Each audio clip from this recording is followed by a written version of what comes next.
कहानी की शुरुआत टोक्यो के मशहूर शिबुया क्रॉसिंग से होती है, जहां तीन दोस्त बिना किसी टेंशन के सड़कों पर घूम रहे होते हैं। अचानक ट्रैफिक सिग्नल बदल जाता है और उनकी वजह से बड़ा हादसा होते होते बचता है। डर कर तीनों मेट्रो स्टेशन के वॉशरूम में छुप जाते हैं, लेकिन तभी बाहर अजीब फायरवर्क्स दिखाई देने लगते हैं। कुछ ही पलों में पूरा शहर सुनसान हो जाता है, फोन्स डेड हो जाते हैं, बिजली बंद हो जाती है और टोक्यो की भीड़-भाड़ वाली सड़कें एकदम खाली नजर आने लगती हैं। तीनों हैरान होते हैं कि आखिर सब लोग कहाँ गायब हो गए। तभी एक जायंट स्क्रीन पर मैसेज आता है, गेम स्टार्ट। एरोज उन्हें एक बिल्डिंग की तरफ ले जाते हैं जहां उन्हें स्पेशल फोन्स दिए जाते हैं। वहां एक मिस्टीरियस लड़की उन्हें बताती है कि अब वो डेडली गेम में फंस चुके हैं और बाहर निकलने का सिर्फ एक तरीका है, गेम जीतना। पहला गेम बेहद खतरनाक होता है। हर कमरे में 2 दरवाजे होते हैं, एक लाइफ और दूसरा डेथ। लिमिटेड टाइम में सही दरवाजा चुनना होता है, वरना मौत तय है।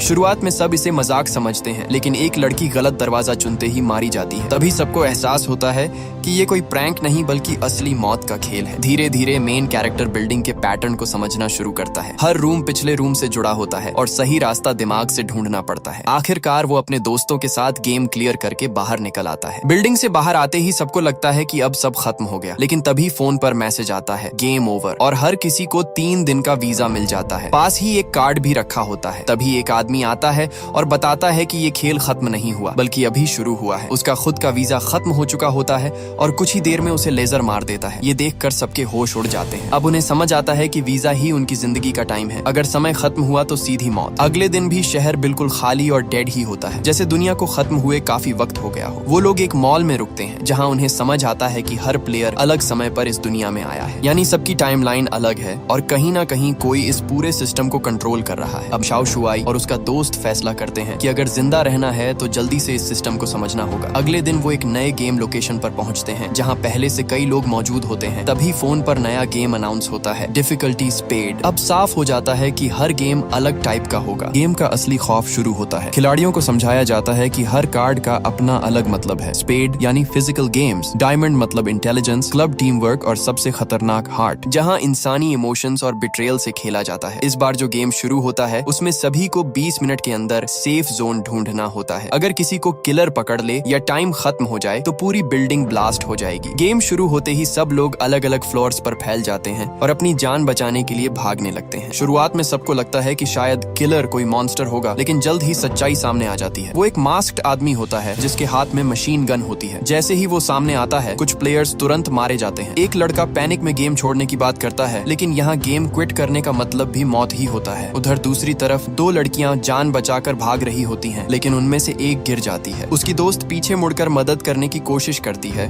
और उसी पल गोली का शिकार बन जाती है। इसी बीच हीरो एक इम्पोर्टेंट चीज नोटिस करता है। किलर ने हेलमेट पहना हुआ होता है, जिसकी वजह से उसका विजन लिमिटेड होता है और वो सिर्फ सामने ही देख सकता है। हीरो तुरंत बाकी प्लेयर्स को उसकी पोजीशन बताने लगता है ताकि सब मिलकर उसके मूवमेंट को ट्रैक कर सकें और सेफ जोन ढूंढ सकें। लेकिन डर की वजह से कोई भी टीम वर्क नहीं करना चाहता। सिर्फ एक लड़की उसकी बात सुनती है। बाकी लोग अपने अपने बचने में लगे रहते हैं। टाइम तेजी से खत्म हो रहा होता है और अब सिर्फ कुछ ही लोग जिंदा बचे होते हैं। तभी एक स्ट्रॉन्ग और अग्रेसिव आदमी फैसला करता है कि सिर्फ भागने से कुछ नहीं होगा, उन्हें किलर पर हमला करना पड़ेगा। वो प्लान बनाता है कि एक आदमी उसे ट्रैप में फंसाएगा और बाकी पीछे से अटैक करेंगे। हीरो को सेफ जोन ढूंढने का काम दिया जाता है, जबकि बाकी लोग किलर को रोकने की कोशिश करते हैं। बहुत मुश्किल के बाद कुछ लोग मिलकर गेम क्लियर कर लेते हैं, लेकिन इस दौरान कई मासूम लोग मारे जाते हैं। अब हीरो इमोशनली टूटने लगता है। उसे एहसास होता है कि ये गेम सिर्फ जान लेने के लिए नहीं बनाए गए, बल्कि इंसानों के डर, सेल्फिशनेस और इमोशंस से खेलने के लिए बनाए गए हैं। कुछ समय बाद वो लोग एक नए गेम अरीना की तरफ बढ़ते हैं। तभी फोन पर नया कार्ड दिखाई देता है, हार्ट। सबके चेहरे पर डर साफ नजर आने लगता है, क्योंकि हार्ट गेम्स सबसे खतरनाक माने जाते थे। अब गेम पूरी तरह इमोशंस और बिट्रेयल पर आ चुका था। जैसे ही वुल्फ कार्ड हीरो के पास आती है, सबको समझ आने लगता है कि इस खेल में असली खतरा कोई मॉन्स्टर नहीं बल्कि इंसानों की खुद की सर्वाइवल इंस्टिंक्ट है। रूल ये होता है कि जिस इंसान के पास वुल्फ होगा वही आखिर में जिंदा बचेगा, और ये कार्ड सिर्फ आंखों से कांटेक्ट होने पर दूसरे इंसान के पास ट्रांसफर होती है। यही वजह थी कि अचानक सब एक दूसरे से बचने नहीं बल्कि एक दूसरे का शिकार करने लगे। सबसे पहले लिन को समझ आता है कि असली ताकत वुल्फ बनने में है। वो तुरंत कार्ड अपने पास लेकर जंगल की तरफ भाग जाती है। पीछे से उसका दोस्त तलवार उठाकर उसके पीछे दौड़ पड़ता है। कुछ देर पहले तक जो लोग साथ सरवाइव करने की कोशिश कर रहे थे, अब वही एक दूसरे को मारने पर उतर आते हैं। हालत इतनी खराब हो जाती है कि दोस्ती, भरोसा और इंसानियत सब पीछे छूटने लगते हैं। हीरो अब भी मानता था कि इस गेम का कोई ना कोई सोल्यूशन जरूर होगा। वो बार बार सबको रोकने की कोशिश करता है, लेकिन कोई उसकी बात सुनने को तैयार नहीं होता। एक वक्त ऐसा आता है जब कार्ड बार बार लोगों के बीच ट्रांसफर होने लगती है और पूरा माहौल पागलपन में बदल जाता है। घायल होने के बावजूद भी उसका दोस्त अपने साथियों को बचाने की कोशिश करता रहता है, जबकि लेन सिर्फ खुद के बचने के बारे में सोच रही होती है। भागते भागते हीरो एक टूटी हुई ग्लास वॉल के पास पहुंचता है और कॉलर हटाने की कोशिश करता है, क्योंकि अगर कॉलर नहीं हटा तो गेम खत्म होते ही मौत तय थी। लेकिन डर और प्रेशर की वजह से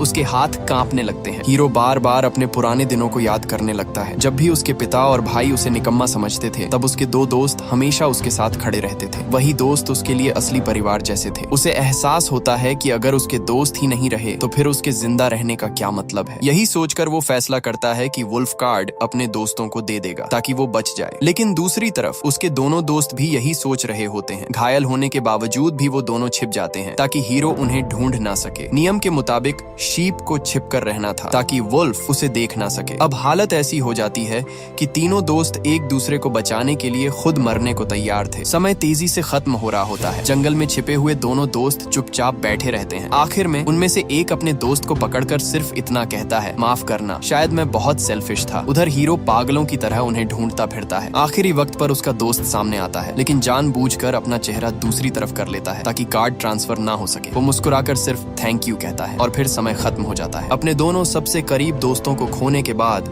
हीरो पूरी तरह टूट जाता है। वो सड़क पर घुटनों के बल बैठकर चीखता रहता है। अब उसे जिंदगी से कोई उम्मीद नहीं बचती। वो बस सड़क पर लेटकर अपने वीजा के खत्म होने का इंतजार करने लगता है ताकि बिना लड़े मौत उसे ले जाए। लेकिन तभी कहानी में एक नई लड़की उसका सहारा बनती है। लड़की हीरो को समझाती है कि अगर वो ऐसे ही सड़क पर पड़ा मौत का इंतजार करता रहा तो इससे कुछ नहीं बदलेगा। उसके दोस्त वापस नहीं आएंगे। आखिरी पल में उन्होंने अपनी जिंदगी देकर उसे बचाया था, इसलिए अब उसका हार मान लेना उनके सैक्रिफाइस की बेइज्जती होगी। ये बातें सुनकर हीरो अंदर से हिल जाता है। दर्द अब भी था, लेकिन उसे समझ आने लगता है कि उसके दोस्तों की आखिरी इच्छा यही होती कि वो जिंदा रहे और लड़ता रहे। कुछ समय बाद लड़की उसे एक नए गेम में ले जाती है। इस बार गेम पहले से भी ज्यादा खतरनाक था। शुरुआत एक पुरानी बस से होती है जहां पहले से 3 और खिलाड़ी बैठे होते हैं। सबके चेहरों से साफ लग रहा था कि वो नए नहीं हैं। तभी फोन पर गेम की जानकारी आती है। क्लब 4 मतलब टीम वर्क वाला गेम, लेकिन डिफिकल्टी भी काफी ज्यादा। रूल सीधा था, तय समय के अंदर दौड़ते हुए फिनिश पॉइंट तक पहुंचना होगा वरना मौत तय है। गेम शुरू होते ही सभी लोग सड़क पर दौड़ना शुरू कर देते हैं। फोन में दिख रहा नंबर धीरे धीरे बढ़ रहा होता है। शुरुआत में सबको लगता है कि बस दूरी पूरी करनी है, लेकिन जल्द ही हालत खराब होने लगती है। रास्ते में पानी और खाना मिलता है, मगर कोई भरोसा नहीं करता कि वो सुरक्षित है या नहीं। तभी अंधेरी सड़क पर उन्हें एक खतरनाक जंगली जानवर दिखाई देता है। अगले ही पल वो जानवर उन पर हमला कर देता है। सब लोग कारों के बीच से भागते हैं, लेकिन एक खिलाड़ी पीछे रह जाता है और उस जानवर का शिकार बन जाता है। उसकी मौत बाकी लोगों को आगे बढ़ने का मौका देती है। भागते भागते हीरो की नजर एक पुरानी मोटरसाइकिल पर पड़ती है। उसे अपने दोस्त की बात याद आती है कि इस दुनिया में पुराने डीजल वाले व्हीकल्स अब भी चल सकते हैं। उसे एहसास होता है कि अगर वो फ्यूल लेकर वापस जाए तो बस चला सकता है और पीछे छूटे घायल आदमी को बचा सकता है। समय बहुत कम बचा था, फिर भी वो अपनी जान जोखिम में डालकर वापस लौट जाता है। उधर बाकी लोग आगे बढ़ते रहते हैं, लेकिन अचानक पीछे से तेज पानी का सैलाब उनकी तरफ आने लगता है। अब ये गेम सिर्फ दौड़ का नहीं, मौत से भागने का बन चुका था। आखिरी कुछ मिनटों में हालत बेहद खतरनाक हो जाती है। एक आदमी थक कर गिर जाता है और अपनी पत्नी की तस्वीर देखते हुए मौत का इंतजार करने लगता है। तभी अचानक हीरो बस लेकर पहुंच जाता है और सबको बचाने की कोशिश करता है। तेज पानी बस को पलट देता है, लेकिन किसी तरह वो लोग जिंदा बच जाते हैं। जब सब बाहर निकलते हैं तो उन्हें सबसे बड़ा शॉक मिलता है। बस पर लिखा होता है गोल, यानी जिस बस से गेम शुरू हुआ था वही असली फिनिश पॉइंट थी। उन्हें शुरुआत से ही दूर भागने की नहीं, सच समझने की जरूरत थी। पिछला गेम खत्म होने के बाद सबको एहसास होता है कि कितने लोग बेवजह मारे गए। घायल आदमी हीरो और लड़की का शुक्रिया अदा करके अलग हो जाता है, लेकिन हीरो के दिमाग में अब भी बीच नाम की जगह घूम रही होती है। उसे लगता है कि शायद वहीं इस पूरी मौत की दुनिया का जवाब मिलेगा। दोनों कई लोगों से पूछताछ करते हैं, लेकिन किसी को भी उस जगह के बारे में कुछ पता नहीं होता। तभी वो नोटिस करते हैं कि कुछ खिलाड़ी हमेशा ग्रुप में घूमते हैं। उनके हाथों में एक जैसे बैंड्स होते हैं और सबसे अजीब बात, वो लोग गेम्स आसानी से क्लियर भी कर लेते हैं। एक दिन अचानक दोनों देखते हैं कि वही लोग चलती हुई कार्ड्स इस्तेमाल कर रहे हैं। ये देखकर दोनों हैरान रह जाते हैं, क्योंकि इस दुनिया में ज्यादातर चीजें बंद पड़ी थी। हीरो और लड़की उन लोगों का पीछा करने का फैसला करते हैं। घंटों भागने के बाद आखिरकार उन्हें बीच मिल ही जाता है, लेकिन ये जगह बाकी दुनिया से बिल्कुल अलग होती है। जहाँ बाहर हर तरफ मौत और सन्नाटा था, वहीं यहाँ रोशनी, म्यूजिक, पार्टी और लोगों की भीड़ थी। ऐसा लग रहा था जैसे दुनिया कभी खत्म ही नहीं हुई। लेकिन अंदर की सच्चाई उतनी खूबसूरत नहीं थी। कुछ ही देर में दोनों को पकड़कर बीच के लीडर के सामने लाया जाता है। उसका नाम हैटर होता है। वो बताता है कि इस दुनिया से बाहर निकलने का सिर्फ एक तरीका है, सभी प्लेइंग कार्ड्स कलेक्ट करना। उसके मुताबिक ये दुनिया कोई सपना नहीं बल्कि एक अलग रियल्म है जहाँ चुने हुए लोगों को भेजा गया है। अगर पूरी डेक कलेक्ट हो जाए तो कोई एक इंसान वापस अपनी असली दुनिया में लौट सकता है। इसी मकसद से उसने बीच नाम का ये बड़ा ग्रुप बनाया है। बीच के अपने रूल्स होते हैं। पहला, हर किसी को सिर्फ स्विमवेयर पहनना होगा ताकि कोई वेपन छुपा ना सके। दूसरा, गेम जीतकर मिलने वाले कार्ड्स पूरे ग्रुप के होंगे। तीसरा, जो भी रूल्स तोड़ेगा उसे मौत की सजा दी जाएगी। दिन में यहाँ लोग गेम्स खेलते हैं और रात को पार्टी, डांस और शराब में खुद को भूलने की कोशिश करते हैं। लेकिन इस चमक दमक के पीछे हर इंसान के अंदर डर छुपा होता है। हीरो को जल्दी समझ आने लगता है कि बीच बाहर से पैराडाइज लगता है, मगर अंदर से ये भी उतना ही डेंजरस है जितनी बाकी ये रहस्यमयी दुनिया। अब बीच में हीरो की जिंदगी का नया फेज शुरू होता है। यहाँ हर रात किसी न किसी मौत वाले गेम का ऐलान होता था। बीच के लोग अपनी बड़ी टीम और ताकत की वजह से कई गेम्स आसानी से क्लियर कर लेते थे। सबसे खतरनाक ग्रुप था मिलिटेंट्स, जिसे एक ताकतवर आदमी लीड करता था। उसके साथ कुछ बेहद डेंजरस लोग भी थे जिनसे पूरा बीच डरता था। दूसरी तरफ हैटर और उसके लोग थे जो रूल्स और डिसिप्लिन से बीच को चलाना चाहते थे। दोनों ग्रुप्स के बीच हमेशा टेंशन बनी रहती थी। इसी दौरान हीरो और लड़की को अलग अलग गेम्स में भेज दिया जाता है। हीरो के साथ इस बार एक स्मार्ट और मिस्टीरियस लड़की होती है। गेम था डायमंड 4 यानी दिमाग वाला चैलेंज। रूल्स सुनकर सबके होश उड़ जाते हैं। कमरे में 3 स्विचेस थे, A, B और C। इनमें से सिर्फ एक सही था जो लाइट जला सकता था। लेकिन मुश्किल ये थी कि डोर बंद होने पर स्विचेस को जितनी बार चाहो यूज कर सकते थे, मगर तब रिजल्ट दिखाई नहीं देता था। और जैसे ही डोर खुलता सिर्फ एक बार स्विच दबाने का मौका मिलता। ऊपर से कमरे में पानी भर रहा था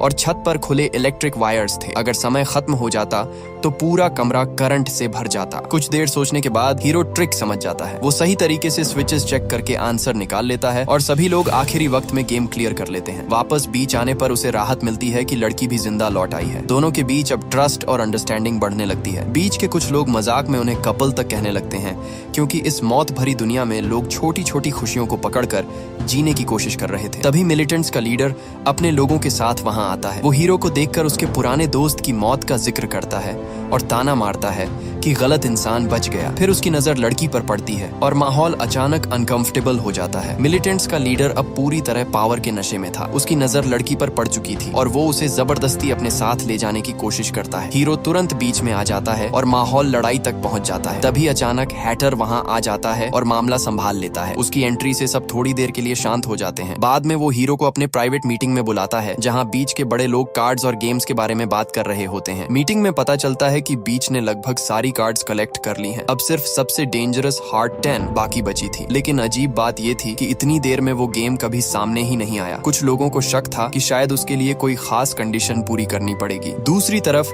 हैटर का वीजा भी खत्म होने वाला था, इसलिए उसे जल्द ही अगला गेम खेलना पड़ता। ये सुनकर मिलिटेंट्स के कुछ लोग सस्पिशियस तरीके से एक दूसरे को देखने लगते हैं, जैसे वो किसी बड़ी प्लानिंग में हो। अगले दिन हीरो बीच की सच्चाई और इस दुनिया के बारे में और जानने की कोशिश करता है। उसे पता चलता है कि टोक्यो के बाहर सिर्फ जंगल और बंद इलाके हैं। कुछ लोगों ने भागने की कोशिश भी की थी, लेकिन उन्हें तुरंत मार दिया गया। यानी कार्ड्स कलेक्ट करना ही शायद इस दुनिया से निकलने का अकेला रास्ता था। तभी उसे एक बदबूदार बड़ा कंटेनर मिलता है। अंदर देखकर उसके होश उड़ जाते हैं। वहाँ उन लोगों की लाशें भरी होती हैं जिन्हें मिलिटेंट्स ने रूल्स तोड़ने के नाम पर मार दिया था। इसी बीच व्हाइट हेयर्ड आदमी हीरो से खुलकर बात करता है। वो बताता है कि बीच ज्यादा दिनों तक स्टेबल नहीं रहेगा। मिलिटेंट्स धीरे धीरे कंट्रोल ले रहे हैं और जल्दी ही यहाँ केओस शुरू होने वाला है। उसका प्लान था कि केओस शुरू होने से पहले सारी कार्ड्स चुराकर भाग निकला जाए। हीरो और लड़की पहले से ही बीच से निकलना चाहते थे, इसलिए वो उसके साथ मिल जाते हैं। लेकिन हालात अचानक बदल जाते हैं जब खबर मिलती है कि हैटर मर चुका है और उसके शरीर पर गोली के निशान हैं। हैटर की मौत के बाद पूरा बीच हिल जाता है। मिलिटेंट्स जबरदस्ती अपने आदमी को नया लीडर बना देते हैं। उसी दौरान व्हाइट हेयर्ड आदमी हीरो को सीक्रेट बताता है कि कार्ड्स वाला सेफ कैसे खोला जा सकता है। हीरो चुपके से लीडर के कमरे में पहुंचता है, जबकि लड़की बाहर निगरानी करती है। काफी टेंशन के बाद वो सेफ खोल भी लेता है, लेकिन तभी पीछे से आवाज आती है। हीरो मुड़कर देखता है और शॉक में रह जाता है। जिसने उसे प्लान दिया था वही उसे ट्रैप में फंसा चुका था। हीरो को पकड़ने के बाद मिलिटेंट्स उसे एक बंद कमरे में कैद कर देते हैं। उसके कान, आंखें और यहाँ तक कि सूंघने की ताकत तक टेप से बंद कर दी जाती है ताकि वो बाहरी दुनिया से पूरी तरह कट जाए। उनका इरादा सीधा था, उसे ऐसे ही छोड़ दिया जाए और वीजा खत्म होते ही ऊपर से आने वाली लेजर उसे मार दे। उधर व्हाइट हेयर्ड आदमी अपने असली प्लान पर काम कर रहा था। उसे पहले से शक था कि इतने इंपॉर्टेंट कार्ड्स किसी साधारण सेफ में नहीं रखे होंगे। हीरो सिर्फ एक डिस्ट्रैक्शन था। जब सबका ध्यान उसकी तरफ गया तब व्हाइट हेयर्ड आदमी क्वाइटली लीडर रूम में घुस गया। वहाँ उसने नोटिस किया कि नया लीडर बार बार वॉल पेंटिंग की तरफ देख रहा था। उसी से उसे समझ आ गया कि असली सेफ पेंटिंग के पीछे छुपा है। पेंटिंग हटाते ही सीक्रेट सेफ मिल जाता है और आखिरकार वो हार्ट 10 को छोड़कर बाकी सारी कार्ड्स चुरा लेता है। लेकिन तभी अचानक बीच की बिजली चली जाती है। कुछ सेकंड बाद पावर वापस आती है, मगर अब पूरा माहौल बदल चुका होता है। स्पीकर्स पर एक आवाज गूंजती है कि बीच अब एक नए गेम का अरीना बन चुका है और यही वो गेम था जिसका सबको इंतजार भी था और डर भी। हार्ट 10 हॉल के बीचों बीच एक लड़की की लाश पड़ी होती है जिसके सीने में चाकू घुसा होता है। अनाउंसमेंट होती है कि किलर इन्हीं लोगों के बीच छुपा है। अगर 2 घंटे के अंदर असली मर्डरर नहीं मिला तो वहाँ मौजूद हर इंसान मारा जाएगा। बस फिर क्या था, पूरा बीच पागलपन में बदल जाता है। लोग एक दूसरे पर शक करने लगते हैं। सबसे पहले शक लड़की की दोस्त पर जाता है क्योंकि वो हमेशा उसके साथ रहती थी, लेकिन उस रात अलग थी। मिलिटेंट्स बिना कोई प्रूफ सुने उसे जिंदा आग में फेंकने की कोशिश करते हैं। कुछ लोग रोकने की कोशिश करते हैं और कहते हैं कि बिना एविडेंस किसी को किलर नहीं मान सकते। तभी एक और लड़की के हाथ पर खून दिखाई देता है और भीड़ तुरंत उसके पीछे पड़ जाती है। इसी दौरान एक लड़की रिवील करती है कि हैटर की मौत मिलिटेंट्स ने की थी क्योंकि उसके शरीर में वही बुलेट्स मिली थी जो मिलिटेंट्स इस्तेमाल करते थे। ये सुनते ही नया लीडर गुस्से में आ जाता है और खुलेआम धमकी देता है कि अगर किलर खुद सामने नहीं आया तो वो पूरे बीच का मैसेकर कर देगा। अगले ही पल गोलियां चलने लगती हैं, लोग जान बचाकर भागने लगते हैं और पूरा बीच नरक बन जाता है। मिलिटेंट्स होटल में आग लगा देते हैं ताकि लोग बाहर भागें और उन्हें आसानी से मारा जा सके। मिलिटेंट्स ने होटल की छत पर चढ़कर लोगों को ऐसे मारना शुरू कर दिया जैसे कोई डेडली शूटिंग गेम चल रहा हो। नीचे आग, धुआं और चीखें थीं, जबकि ऊपर से गोलियां बरस रही थीं। कई लोग धुएं से बचते बचते सीधे मिलिटेंट्स के सामने पहुंच जाते और वहीं मार दिए जाते। उधर लड़की अपने दोस्त के साथ हीरो को ढूंढ रही होती है। तलाश करते हुए उन्हें एक कमरे में मिलिटेंट्स का एक मेंबर छुपा मिलता है जो खुद किसी को मारने से डर रहा होता है। उसी से पता चलता है कि हीरो को चौथी मंजिल पर बंद किया गया है। दूसरी तरफ एक पागल मिलिटेंट लगातार लोगों को मारता घूम रहा था। धीरे धीरे पता चलता है कि असली दुनिया में वो खुद बुलिंग का शिकार था, लेकिन इस दुनिया में आकर वही सबसे खतरनाक इंसान बन गया। उसकी क्रूएल्टी देखकर लगता था जैसे उसे पहली बार पावर मिली हो, लेकिन उसी रात उसकी मुलाकात व्हाइट हेयर्ड आदमी से होती है। वहीं दूसरी तरफ लड़की की दोस्त एक और बड़े राज तक पहुंच जाती है। उसे शक होता है कि किलर का सच फिंगरप्रिंट से पता चल सकता है। तभी उनका सामना टैटू वाले मिलिटेंट से हो जाता है। लड़की की दोस्त उसे रोकने के लिए खुद आगे आ जाती है। देखने में कमजोर लगने वाली वो लड़की मार्शल आर्ट्स में बेहद डेंजरस निकलती है। लड़ाई के दौरान दोनों अपने अतीत के बारे में बात करते हैं। टैटू वाला आदमी पहले एक असफल राइटर था जो अपनी पुरानी जिंदगी से नफरत करता था, जबकि लड़की ने अपने असली अस्तित्व को अपनाने की हिम्मत दिखाई थी। उधर बंद कमरे में कैद हीरो किसी तरह जमीन पर गिरकर टेप हटाने की कोशिश करता है। बहुत मेहनत के बाद वो आवाज निकालने में कामयाब होता है। बाहर लड़की उसकी आवाज सुन लेती है। दरवाजा बंद होने के बावजूद वो हार नहीं मानती और खिड़की के रास्ते अंदर पहुंचकर उसे बचा लेती है। अब गेम खत्म होने में सिर्फ 30 मिनट बचे थे और हर तरफ केओस फैला हुआ था। लड़की को लगता है कि किलर शायद मिलिटेंट्स में से कोई है क्योंकि सबसे ज्यादा हत्याएं वही कर रहे थे, लेकिन हीरो इससे सहमत नहीं होता। उसे एहसास होता है कि हार्ड गेम्स सिर्फ लोगों को मारने के लिए नहीं बनाए जाते, उनका असली मकसद इंसानों के दिल और भरोसे को तोड़ना होता है। तभी उसे अचानक पूरी सच्चाई समझ आने लगती है। हैटर की मौत, बीच का उसी वक्त गेम अरीना बनना, ये सब कोई आउटसाइडर नहीं कर सकता था। किलर कोई ऐसा इंसान था जो बीच को अंदर से अच्छी तरह जानता था और उसी पल हीरो समझ जाता है कि असली मर्डरर कौन है। अब आखिरी मोमेंट्स में हीरो सबके सामने आकर पूरी किलिंग रोकने की कोशिश करता है। वो बताता है कि गेम शुरू होने से पहले ही उसे बंद कर दिया गया था, इसलिए उसके पास साफ एलिबाई है। फिर वो सीधे मिलिटेंट्स के लीडर की तरफ देखकर कहता है कि अगर वो असली किलर होता तो उसे मारने का मौका पहले ही मिल चुका होता। ये सुनते ही सबका शक अचानक उस लीडर पर चला जाता है। हैरानी की बात ये थी कि वो खुद भी इसे डिनाई नहीं करता। उसके लोग बंदूकें तान लेते हैं लेकिन कोई गोली चलाने की हिम्मत नहीं करता। तभी हीरो सबको असली सच बताना शुरू करता है। पता चलता है कि बीच का लीडर और हैटर दुश्मन नहीं बल्कि पुराने दोस्त थे। इस डरावनी दुनिया में हैटर ने लोगों को उम्मीद देने के लिए बीच बनाया था। उसने सबको ये सपना दिखाया कि सारी कार्ड्स कलेक्ट करके वो लोग अपनी दुनिया में वापस जा सकते हैं। लेकिन इस सिस्टम को चलाने के लिए एक डरावना चेहरा भी चाहिए था। इसलिए उसका दोस्त जानबूझकर रूथलेस मिलिटेंट बना रहा ताकि बाकी वायलेंट लोग कंट्रोल में रहें। इसी वजह से दोनों ग्रुप्स हमेशा बैलेंस में रहे। लेकिन धीरे धीरे पावर ने हैटर को बदल दिया। वो खुद अपने झूठ पर यकीन करने लगा। उसने रूल्स तोड़ने वालों को मरवाना शुरू कर दिया और बीच अब पैराडाइज से ज्यादा डिक्टेटरशिप बन गया। उस रात जब हैटर गेम खेलने जाने वाला था, उसके दोस्त ने उसे बीच खत्म करने की सलाह दी क्योंकि हालात कंट्रोल से बाहर जा रहे थे। मगर हैटर ने इसे बिट्रेयल समझा और उसी पर गन तान दी। अगले पल जो हुआ उसने सब बदल दिया। हैटर की गन में बुलेट्स ही नहीं थी, यानी वो अपने दोस्त को मारना ही नहीं चाहता था। लेकिन गुस्से और कंफ्यूजन में उसके दोस्त ने खुद हैटर को मार दिया। अपने सबसे करीबी दोस्त की मौत के बाद वो अंदर से टूट गया था। उसे लगने लगा कि बीच के सारे लोग इस ट्रेजेडी के जिम्मेदार हैं। इसी गिल्ट और हेट्रेड को इस्तेमाल करके गेम मेकर्स ने ये पूरा हार्ड गेम डिजाइन किया था। हीरो अब समझ चुका था कि हार्ड गेम्स हमेशा इंसानों के इमोशंस के उल्टा खेलते हैं। पिछली बार सब जीना चाहते थे, इसलिए गेम ने उन्हें एक दूसरे को सैक्रिफाइस करने पर मजबूर किया। और इस बार क्योंकि मिलिटेंट लीडर चाहता था कि सब मर जाए, इसीलिए गेम का असली सॉल्यूशन सबको बचाना था। फिर हीरो सबसे शॉकिंग बात रिवील करता है। असली किलर कोई और नहीं बल्कि वही लड़की थी जिसकी डेड बॉडी हॉल में पड़ी थी। उसने खुद अपनी जान ली थी। अगर उसकी बॉडी को फायर में डाल दिया जाए तो गेम क्लियर हो जाएगा और बाकी लोग बच जाएंगे। तभी लड़की की दोस्त खुद आगे आती है और मिलिटेंट्स के लीडर को रोकने की कोशिश करती है ताकि बाकी लोग बॉडी तक पहुंच सकें। उसी वक्त फॉरेंसिक प्रूफ भी मिल जाता है कि नाइफ पर फिंगरप्रिंट्स उल्टे थे, यानी लड़की ने खुद अपने सीने में चाकू मारा था। लेकिन तभी अचानक वो पागल मिलिटेंट